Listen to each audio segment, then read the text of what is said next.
வருகின்ற 21ஆம் தேதி இலங்கையின் நுகேகுட பிரதேசத்தில் பாரிய மக்கள் போராட்டம் ஒன்று இடம்பெறவிருப்பதாக அறிவிக்கப்படுகிறது.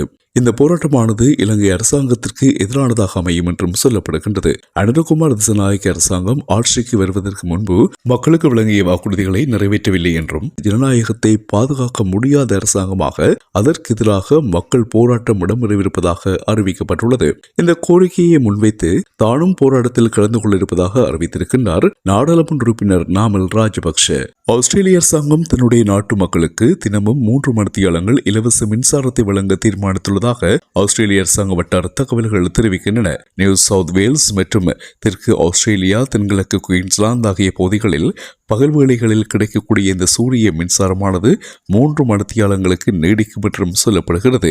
2026ஆம் ஆண்டு ஜூலை மாதத்திற்கு முன்னர் இந்த நடைமுறைக்கு வரும் என்றும் ஆஸ்திரேலிய அரசாங்க தகவல்கள் தெரிவிக்கின்றன.